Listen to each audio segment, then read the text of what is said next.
في 15 ديسمبر سنة 1985 100 مجرم مطلوبين للعدالة قاعدين بيضحكوا وبيشربوا في مركز مؤتمرات في واشنطن العاصمة. هم فاكرين انهم كسبوا تذاكر مجانية لماتش واشنطن اللي كله متباع. ما يعرفوش ان كل جرسون وكل مشجعة وكل موظف استقبال بيبتسم في وشهم هو في الحقيقة مارشال امريكي متخفي شايل مسدس مستخبي. خلال 45 ثانية بس راجل لابس قبعة عالية هيطلع على المايك ويديهم أسوأ خبر في حياتهم: انتوا كلكم مقبوض عليكم. أبواب جانبية هتتفجر و25 ضابط تكتيكي هيقتحموا المكان والسلاح في ايديهم، و101 هارب وقتلة وتجار مخدرات ولصوص مسلحين هيبقوا واقفين بيتفرجوا، والمشهد كأنه بالسلو موشن. بس الجنون الحقيقي هنا ان المجرمين دول ما دخلوش المصيدة بالغلط، دول ردوا على الدعوة وقالوا شكرا للمارشالات على العزومة. فازاي ضحكوا على الهاربين لدرجة انهم جم بنفسهم يتقبض عليهم؟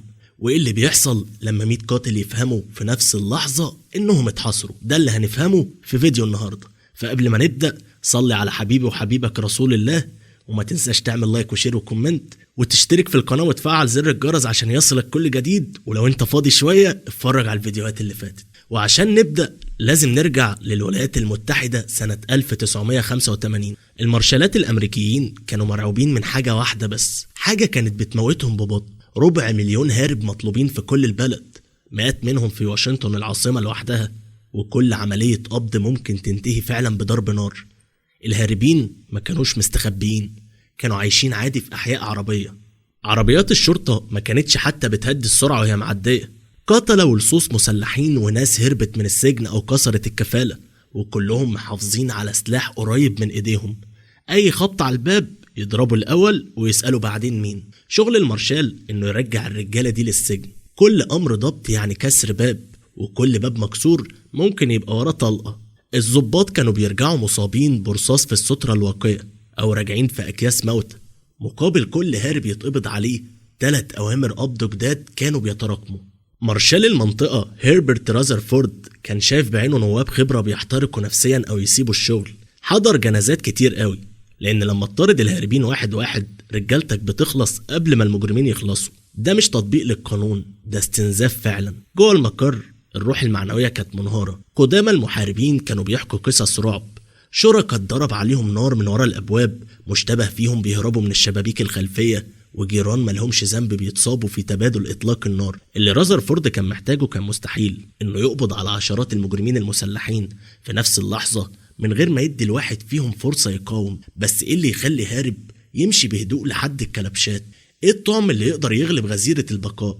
أنت أكيد عارف إن الإجابة فيها كورة، بس الخدعة النفسية اللي مستخبية ورا الإجابة دي هي سبب إن العملية المستحيلة دي نجحت فعلا. في ليلة من ليالي أكتوبر نائب الرئيس توبي رو كان قاعد في كافيه بيتفرج على التلفزيون من غير صوت. فريق واشنطن ريدسكنز كان كاسب 7 ماتشات وخسران 1 بس، وطاير ناحية البلاي أوف. كل الماتشات كاملة العدد. تجار السوق السوداء عايزين $300 على التذكرة. في مدينة بتتفرتك بالكراك والقتل، الفريق ده كان الحاجة الوحيدة اللي بتفرح الناس. رو بص للشاشة، فجأة لمبة نورت في دماغه. لف وبص لرازرفورد وقال له: ايه رأيك نبطل نجري ورا المجرمين ونخليهم هما اللي يجولنا؟ حواجب رازرفورد اترفعت. رو مسك منديل ورسم الفكرة: تذاكر مجانية الماتش ريدسكنز، أندر حاجة في العاصمة، حفلة لكبار الشخصيات عشان يستلموا التذاكر، نخلي الهاربين مرتاحين ومبسوطين، نقفل الأبواب ونقبض على الكل مرة واحدة. الفكرة كانت ضد كل مبادئ شغل الشرطة، معتمد على إن المجرمين يبقوا أغبى من إنهم يدخلوا مصيدة واضحة. بس رو كان عنده نظرية: الهاربين مش أغبياء، هم طماعين، والطمع بيخلي أذكى الناس يعملوا أغبى تصرفات. رازرفورد بص على المنديل وقال: نعرضها ونشوف. الراجلين اللي قاعدين دول في كافيه كانوا لسه مصممين على أجرأ كمين في تاريخ أمريكا، بس فكرة على منديل ما بتقبضش على حد. كانوا محتاجين فعلا موافقة، فعملوا شركة وهمية 3000 دعوة وظباط مستعدين يلبسوا جرسونات ومشجعات. كانوا محتاجين الهاربين يجوا فعلا وكل حاجة تمشي مظبوط، لأن لو واحد شكاك بس شم ريحة مصيدة الحفلة هتتقلب مجزرة. فإيه الضعف النفسي اللي يخلي راجل متهرب من العدالة سنين يمشي برجله لحد غرفة مليانة شرطة وإيه اللي هيحصل لما 100 هارب مسلح يفهموا في نفس اللحظة إنهم اتضحك عليهم. في أكتوبر سنة 1985 رو عرض الخطة. شوية نواب ضحكوا واتريقوا على فكرة إنهم هيدعوا القتلة على فطار، بس رو كمل كلامه والضحك وقف. قال لهم نعمل شركة وهمية اسمها فلاج شيب انترناشونال سبورتس تيليفيجن، اختصارها نفس اختصار فريق ضرب الهاربين بتاع المارشالات. نطبع 3000 جواب بيعلنوا عن تذاكر مجانية لماتش ريدسكنز يوم 15 ديسمبر، مع سحب على تذاكر موسم كامل ورحلة كمان. نبعتهم لكل هارب ليه عنوان معروف، نعزمهم على فطار كبار الشخصيات في مركز المؤتمرات، ونقبض على كل اللي يدخل. هنا بقى الخدعة، الهاربين دايما وحيدين. الحياة في الهروب يعني رعب دايم، ما تثقش في حد، تتفرج على الكرة لوحدك في شقة ضيقة، تخاف من أي صوت مع صفارة، وبعدين فجأة يجيلك جواب بيقولك إنك كسبت معاملة كبار الشخصيات في حفلة ريدسكنز، أكل مجاني، مشروبات، وفرصة تحس إنك كسبان مش حيوان مطارد. المارشالات ما كانوش بيقدموا تذاكر، كانوا بيقدموا الحاجة الوحيدة اللي الهروب بياخدها، إحساس إنك مميز. الرغبة دي بتكسر تقريبا أي غريزة بقاء. الفريق طبع الدعوات على ورق رسمي مزيف، المدير التنفيذي الخيالي اللي ماضي عليها اسمه أنا مطلوب. خط التليفون للرد كان مشغل أغنية أنا حاربت القانون كموسيقى انتظار، كل تفصيلة كانت نكتة سرية. في آخر نوفمبر 3000 جواب نزلوا في واشنطن، وبعدين صمت أسبوع أسبوعين. طب هل المجرمين شموا المصيدة؟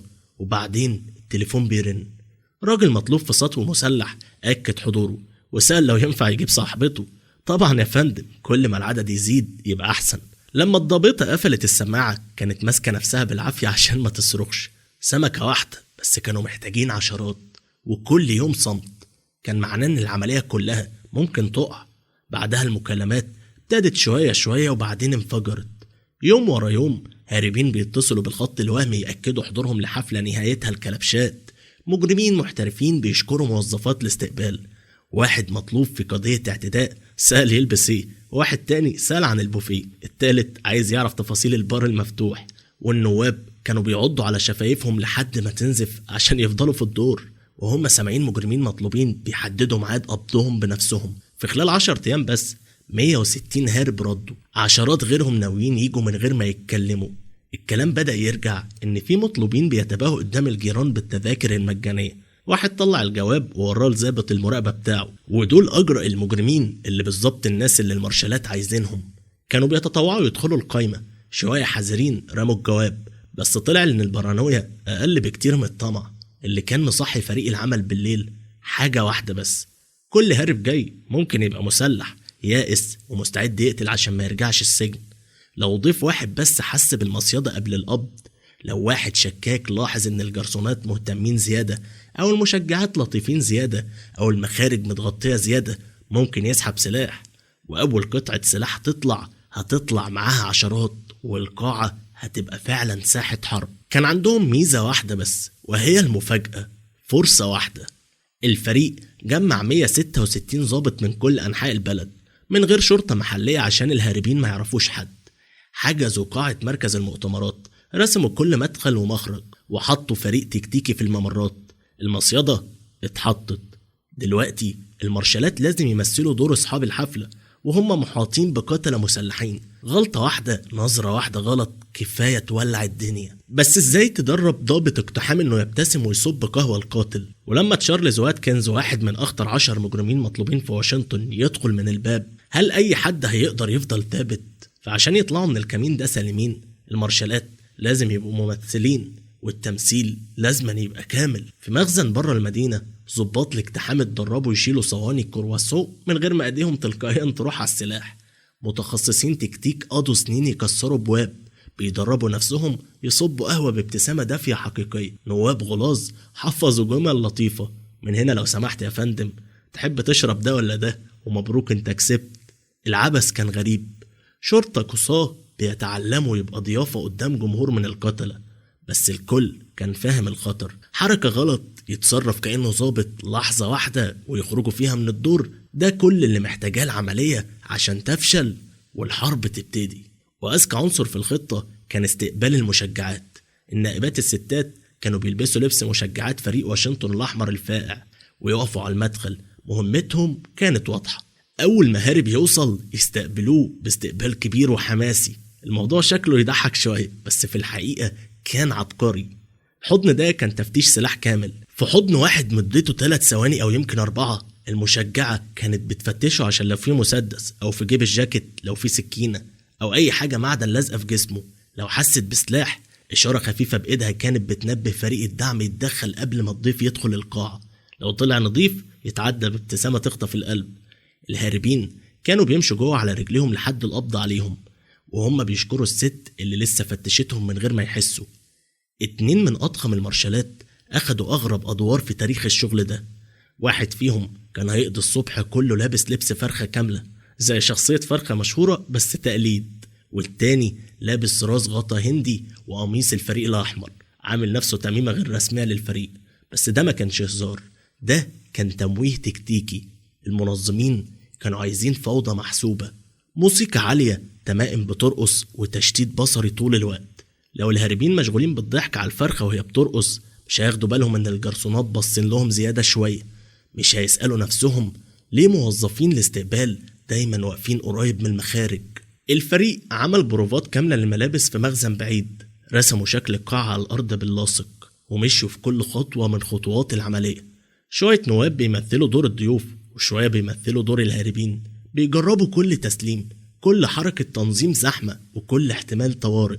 أول المحاولات كانت متلخبطة، موظف نسي يوزع البطاقات، جرسون نده على زميله باسمه الحقيقي، النائب اللي لابس لبس فرخة سخن قوي واضطروا يطلعوه بالعافية. أخطاء صغيرة بس ممكن تبقى قاتلة، ففضلوا يعيدوا التدريب مرة ورا مرة لحد ما العملية بقت ماشية زي عرض مسرحي بس بعواقب حياة أو موت. كل ضابط متخفي كان شايل سلاح مستخبي، كلهم من غير استثناء، بس الهدف إن ولا واحد يطلع سلاحه، لأن لو الموضوع ده قلب، لو هارب واحد شك وراح بإيده على سلاحه وشغل سلسلة رد فعل جوه قاعة مليانة مجرمين مسلحين، ما كانش هيبقى فيه وقت للتصويب، كان هيبقى فيه فوضى وصريخ وجثث. المارشالات كانوا بيفكروا نفسهم دايما في آخر البروفات: خليك في الدور، خليك مبين ايديك، ثق في الخطة، وادعي ان محدش يلاحظ حاجة. فايه اللي هيحصل لما اول هارب يدخل قبل الميعاد بساعة كاملة والفريق لسه مش جاهز، ولما 100 راجل مسلح يسمعوا في الاخر جملة انتوا كلكم مقبوض عليكم؟ هل واحد فيهم هيحاول يشق طريقه ويهرب؟ ده اللي هنعرفه، فخليك مكمل معايا. في 15 ديسمبر سنة 1985 الجو كان ساقع وقريب من التجمد قبل الفجر. الساعة كانت 5:30 الصبح.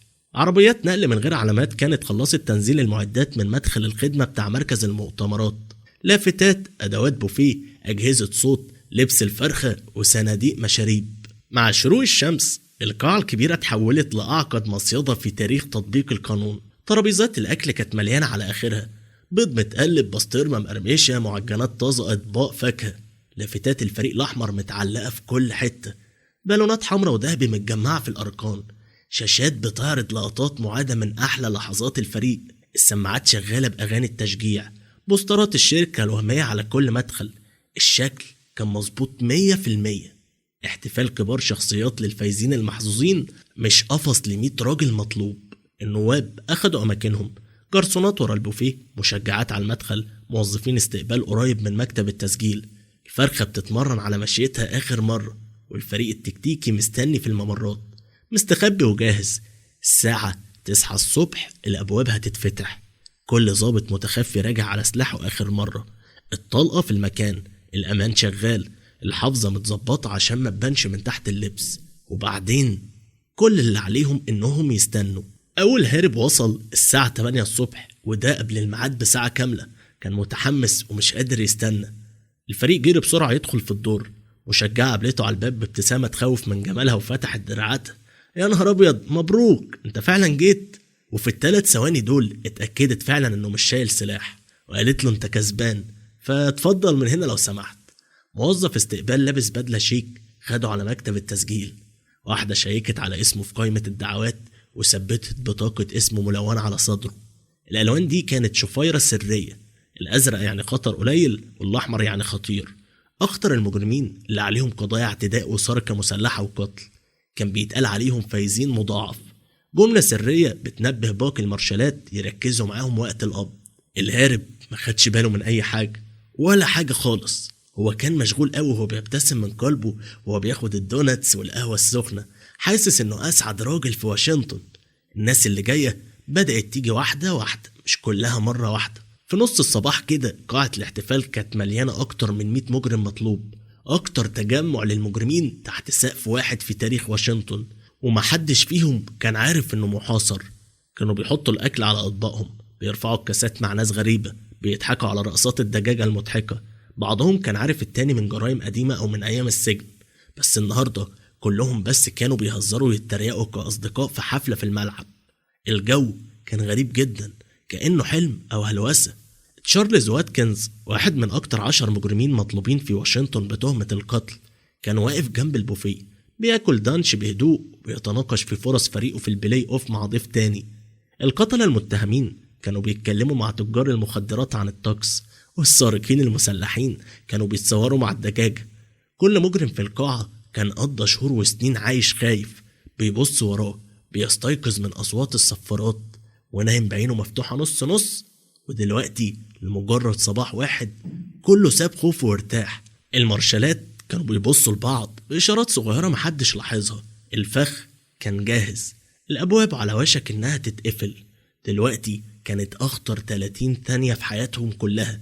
على المسرح النائب مارشال لوي ماكيني اللي كان مقدم الحفل ولابس قبعة عالية وبدلة طويلة سخيفة مشي للميكروفون وضربه ضربة خفيفة مرتين. بعدها الموسيقى هديت شوية، القاعة بدأت تهدى، ووشوش 100 شخص كلها اتجهت ناحية المسرح. المارشالات المتخفيين بدأوا يمشوا ناحية المخرجين ويقفلوهم واحد واحد. الحركة كانت طبيعية جدا محدش لاحظها. ورا الحيطان الفريق التكتيكي باللبس الكامل للقتال بيتحرك بصمت ويستعد للانقضاض. ماكني ابتسم للجمهور كأنه مقدم برنامج مسابقات على وشك يعلن عن الجائزة الكبيرة. قال: يا جماعة، شكرا لكل اللي جه النهاردة، أتمنى تكونوا مستمتعين. الهاربين سقفوا ورفعوا كاساتهم. دلوقتي قبل ما نروح للعبة عندنا مفاجأة كبيرة لكل واحد فيكم. صوته كان معلق في الهواء. كل مارشال في القاعة وقف بيتنفس بصعوبة. 100 هارب مسلح واقفين قدام المخارج. الفريق التكتيكي ماسك مقابض الأبواب. مشجعات الفريق اختفوا. نوادل الأكل كانوا حاطين إيديهم على المسدسات المخفية. لو حتى واحد من الناس في القاعة حس باللي هيحصل، أو مجرم واحد اتوتر وحاول يتحرك قبل الإشارة، 3 ثواني الجاية كانت هتحدد مين يمشي من هنا حي. فإيه اللي ممكن يعملوا 100 راجل يائسين لما الفخ يتقفل؟ وهل المارشالات هيخرجوا من القاعة من غير ما يطلقوا طلقة واحدة؟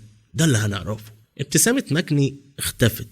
صوته بقى بارد وقاسي وقال: انتوا جميعا تحت القبض. لحظة صمت كاملة، الكلمات ما تسجلتش في دماغ أي حد. بعد كده الأبواب الجانبية انفجرت في نفس اللحظة، ودخل 25 ضابط تكتيكي القاعة باللبس الكامل للقتال، أسلحتهم مرفوعة، بيكونوا تشكيل متدرب عليه 100 مرة. والموسيقى اتوقفت فجأة في نص النغمة. الدجاجة المضحكة وقفت جنب البوفيه ساكتة من غير حركة. ماكني زعق وهو على المسرح وقال لهم: حطوا ايديكم على راسكم. سحره بتاع برامج المسابقات اتغير لصوت ضابط اتحادي بيدي أوامر لازما تتنفذ. المشجعات اختفوا. النوادل طلعوا مسدساتهم، و100 هارب واقفين وبيبصوا في فتحات الأسلحة اللي ماسكينها الرجالة اللي كانوا بيصب لهم العصاير قبل 5 دقايق. كم واحد ضحك بخوف ودهشة. أكيد ده جزء من الترفيه، نوع من النكتة المعقدة. بعدين شافوا اللبس التكتيكي، الشارات الحقيقية، والسكون التام للإيد على الزناد. الضحك اتحول لشتايم. واحد مطلوب بتهمة اعتداء جري من مكانه ناحية الخروج، لكن الباب كان مقفول. المارشالات طرحوه على الأرض. قبل ما ياخد 3 خطوات حطوا وشه في السجادة. حوالين القاعة الأيادي ارتفعت ببطء في الهواء. محدش حاول يمسك سلاح. أي شجاعة أو تهور كانوا بيعملوها في الشارع، أي شكل من البلطجة اللي كونوه طول السنين وهم بيهربوا من القانون، كله اختفى قدام قوة هائلة ومفاجأة كاملة. تم خداعهم من الناس اللي وثقوا فيهم، واتفاجئوا من جشعهم هم نفسهم. مفيش مكان للهروب ومفيش غير الاستسلام. المارشالات اتنقلوا وسط الناس، بيصرخوا بالأوامر وبيربطوا الأصفاد على المعصم وبيلفوا على أي حد متردد، وبيقولوا لهم: على ركابكم، ايديكم في المكان اللي اقدر اشوفه، محدش يتحرك. الطاعة كانت شبه غريبة. 100 راجل خطر وقعوا على الأرض من غير مقاومة. شوية اتعلسموا قالوا: استنى، حصل خطأ، أنا ما عملتش حاجة. لكن معظمهم ما قدروش يكونوا كلمات أساسا. قبل 5 دقايق كانوا كبار الشخصيات في حفلة حياتهم، بيرفعوا كاساتهم، بيحلموا برحلات وتذاكر الموسم. دلوقتي وشهم على الأرض جنب الكاسات بتاعتهم المقلوبة وأطباق البيض اللي نص مأكولة. كل الحملة من إعلام مكني لحد آخر أصفاد اتقفلت خدت أقل من 4 دقايق. لما القاعة سكتت أخيرا المارشالات عدوا الرؤوس. اتقبض على 101 هارب من غير طلقة واحدة، ومفيش أي إصابة لأي حد. أخطر حملة اعتقال جماعي في تاريخ أمريكا تمت من غير خدش واحد. بره أتوبيسات المدرسة الصفراء واقفة في صف مستنية تنقل السجناء. المارشالات خرجوا بالرجال المكبلين في مجموعات قدام المدخل تحت البانر اللي لسه مكتوب عليه مبروك. المصورين كانوا بياخدوا الصور الأخيرة العبثية للصفحات الأولى بتاعت الصحف بكرة الصبح. جوه القاعة المهدمة محاطة بالبالونات اللي بتفقد هواها وصواني البوفيه اللي متسابة وبدلة الدجاجة المكرمشة، الفريق المتخفي أخيرا تنفس بعمق. الابتسامات بدأت تظهر وشوية أصوات دهشة، وعملوا واحدة من أكبر حملات الاعتقال الجماعي في تاريخ الشرطة الأمريكية باستخدام ورق مزور، أزياء مستأجرة، دجاجة مقلدة، وحقيقة نفسية واحدة قوية. حتى الراجل اللي قضى سنين بيجري من القانون ما قدرش يقاوم إحساس الفوز ليوم واحد بس. واحد من الهاربين وهو ماشي جنب مجموعة مارشالات تعبانة وقف وحاول يبتسم ابتسامة ملتوية. يا جماعة انتوا خدتوني جامد. ضابط لسه لابس بدلة عرقانة ضربه على الكتف وضحك، لكن الحقيقة كانت أبسط من كده. المجرمين هم اللي سلموا نفسهم، هم دخلوا سجنهم بنفسهم، صفحوا الناس اللي عاملين لهم القفص، اتصوروا مع العملاء المتخفيين وشكروهم على حسن الضيافة.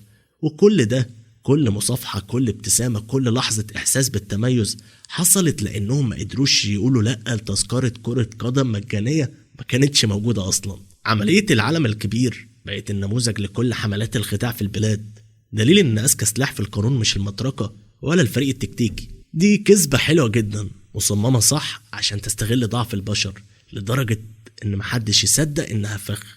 وبكده يكون انتهى فيديو النهاردة. فلو عجبكم فيديو النهاردة طبعا ما تنساش تعمل لايك وشير وكومنت وتشترك في القناة لو انت جديد.